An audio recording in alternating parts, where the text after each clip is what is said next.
Hello everyone, কেমন আছেন সবাই? আশা করি সবাই ভালো আছেন। তো আজকে আপনাদের সাথে চিলি চিকেনের রেসিপি শেয়ার করব। আশা করি আপনাদের ভিডিওটি ভালো লাগবে। সেজন্য আমি প্রথমে এখানে চিকেনের ছোট ছোট পিস করে নিয়েছি। আমি হাড় সহ নিয়েছি, হাড় বাদেও নিয়েছি, আপনারা আপনাদের পছন্দ মতো নিতে পারেন। তারপর এখানে দিয়ে দিচ্ছি আদা বাটা, পরিমাণ মতো রসুন বাটা, আর পেঁয়াজ বাটা। তারপর লবণ দিয়ে দিয়েছি। এবার দিয়ে দিচ্ছি সয়া সস পরিমাণ মতো।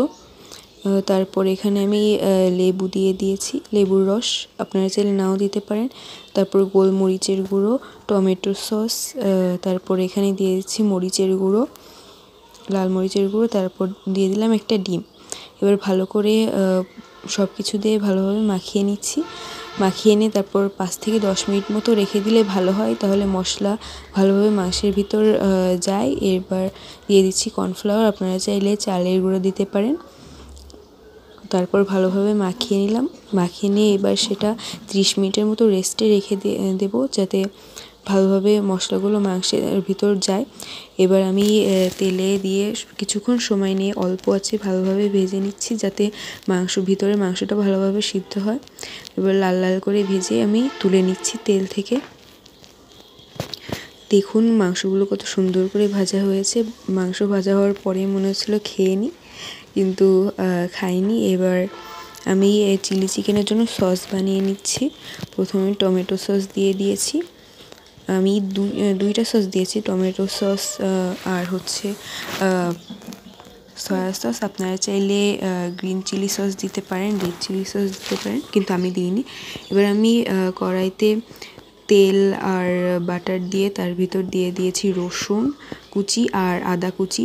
তারপর এখানে আমি আদা বাটা রসুন বাটা দিয়ে ভালোভাবে বাদামি রং আসা পর্যন্ত ভেজে নিচ্ছি।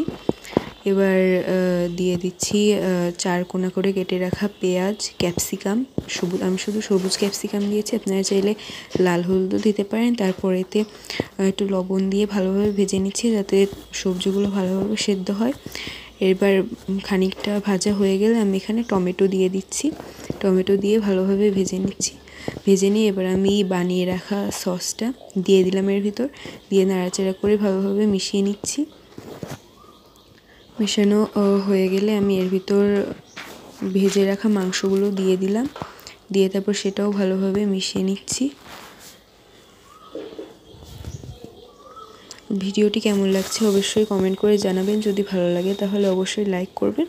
এবার আমি পরিমাণ মতো জল দিয়ে নাড়াচাড়া দিয়ে দিচ্ছি। আর এতে ঢাকা দেবেন না, ঢাকা দিলে মাংস সবজি সবই একদম সেদ্ধ হয়ে যাবে, আর দেখতেও ভালো লাগবে না, খেতেও তেমন একটা ভালো লাগবে না। তো জল খানিকটা শুকিয়ে আসলে আমি এখানে কর্নফ্লাওয়ার জল দিয়ে গুলিয়ে সেটা দিয়ে দিচ্ছি, যাতে একটু গ্রেভিটা ঘন হয়।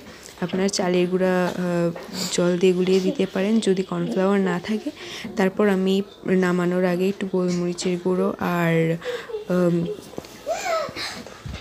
চিলি ফ্লেক্স দিয়ে ভালোভাবে নাড়াচাড়া করে নিচ্ছি।